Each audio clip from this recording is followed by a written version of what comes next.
Salam əziz izləyicilərimiz, xoş gördük sizləri. Yeni dərs videomuzla qarşınızdayıq. Bugün əmək haqqı mövzumuzdan danışacağıq. Keçən dərs əmək haqqı mövzumuzdan özəl müəssisələr üçün olan bir hissə və dövlət müəssisələri üçün olan bir hissə əmək haqqıdan dərs keçmişdik. Videoları izləmişdik və hər hissədən bir hissəsi qalmışdı ki, həmin videoyla bugün davam edəcəyik. Bugün biz özəl müəssisələr üçün olan əmək haqqı hesablamasından danışacağıq. Əlavə suallarınız yaranarsa şərh bölməsində də bildirə bilərsiniz. Özəl müəssisələr üçün əmək haqqı hesablamalarının ikinci hissəsində işçi hesabına olunan, yəni sığorta olunan sənədlərdə və vahid bəyannamədə SO kimi görə bilərsiniz. Hər zaman dərslərdə də qeyd edirəm tələbələr üçün. Yeni başlığı görəndə bəzən anlamırlar ki, bizdən nə istəyir və bu nə deməkdir. Bugün biz əmək haqqı hesablanmasında özəl müəssisələr üçün işçi hesabına ikinci mərhələdən danışacağıq. Yəni 8000-dən yuxarı. Əmək haqqı 400 manatdan 8000 manata qədər olduqda necə hesablanır? Keçən dərs videomuzda izləmişdik. Bugün isə 8000-dən yuxarı olarsa, əmək haqqıdan hansı vergilər tutulacaq? Misal üçün, gəlin baxaq.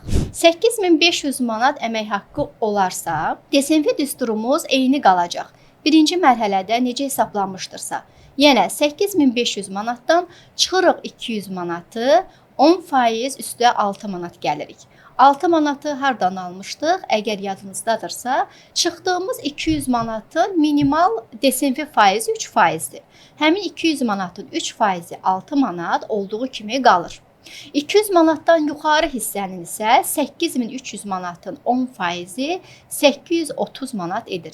Yəni 200 manatdan yuxarı neçə olur olsun 10% tutulacaq, 6 manatla cəmlənəcək. Bu da elədir 836 manat Dövlət Sosial Müdafiə Fondu. İşsizlikdən sığorta haqqı da olduğu kimi qalır. Tam əmək haqqı, yəni 8500 vurulur 0,5%-ə. 42 manat 50 qəpik işsizlikdən sığorta haqqı kimi qalacaq.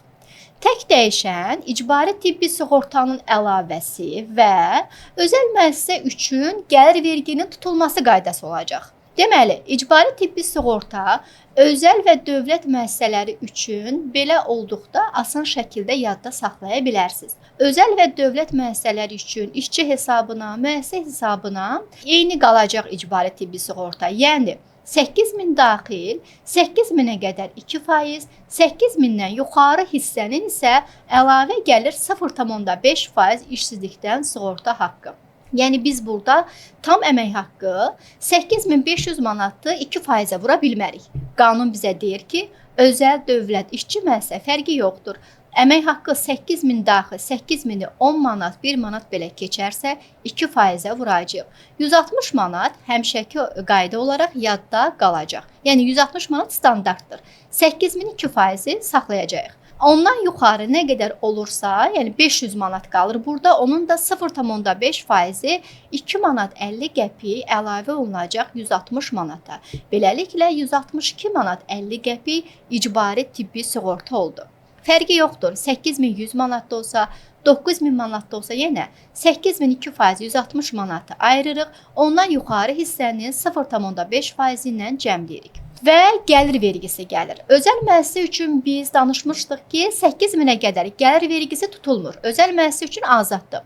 8000-dən yuxarı hissə neçə qalırsa, həmin məbləğ 14% gəlir vergisinə cəlb edilir. Beləliklə 8000 daxil azaddır. Ondan yuxarı 500 manat 14% gəlir vergisinə hesablanmış olaraq 70 manat cəlb ediləcək. Beləliklə sonda əmək haqqı hesablamamıza görə hər 4 vergini cəmləyirik. 836 manat desenfi, işsizlikdən sığorta haqqı, 162 manat 50 qəpik icbari tibbi sığorta, 70 manat isə gəlir vergisi.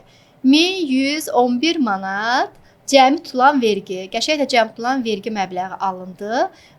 Sonda 8500-dən qəpik ola bilər ki, olsun, çıxırıq 8500-dən 1111 manatı, 7389 manat maaş işçi hesabına köçürülmüş olacaq. Bəs gəlin baxaq, özəl müəssisə üçün müəssisə hesabına nə cür vergi hesablanmalı olmalıdır ki, biz işə qəbul olduqda müəssisə hər hansı bir işçisinə əmək haqqı yazmadan öncə soruşur ki, biz bu işçiyə bu qədər əmək haqqı yazsaq nə qədər vergi öhdəliyimiz olacaq? Gəlin baxaq. Özəl müəssisə üçün müəssisə hesabına gəlir vergisindən azaddır. Bunu da bir qayda olaraq yadda saxlayaq ki, özəl dövlət müəssisə hesabına heç bir gəlir vergisi vermir. Tutulan yalnız DSMF, sosial, icbari tibbi sığorta olacaq. Özəl müəssisə üçün əmək haqqı neçə olur olsa, məsələn, burada 700 manatdır. Həmişə standart olaraq əmək haqqının 200 manat, 22% 44 manat yadda qalacaq. Ondan yuxarı 500 manatın 15% də DSMF-yə cəlb olunacaq. Beləliklə, müəssisə hesabına DSMF faizi 2 qayda ilə hesablanır. Əmək haqqı neçə olur olsun, 200-ün 22% 44 manat standartdır. Ondan yuxarı hissənin isə 15% hesablanaraq 44 manatla cəmlənir. İşsizlikdən sığorta haqqı tam əmək haqqıya vurulur, işçi kimi qalacaq. İcbari tibbi sığorta 2% də tam əmək haqqıya vurulacaq, işçidən hesablama qaydası ilə yenə qalacaq. Dəyişən DSMF oldu. Sonda isə hər üç vergini toplayırıq. Deməli, müəssisə hesabına 700 manat əmək haqqı yazdıq işçiyə görə 136 manat 50 qəpik vergi öhdəliyi yaranır. Əziz izləyicilərimiz, əmək haqqı mövzumuzdan bugünlük bu qədər. Bizi izləməyi, abunə olmağı və videonu bəyənməyi unutmayın. Hələlik.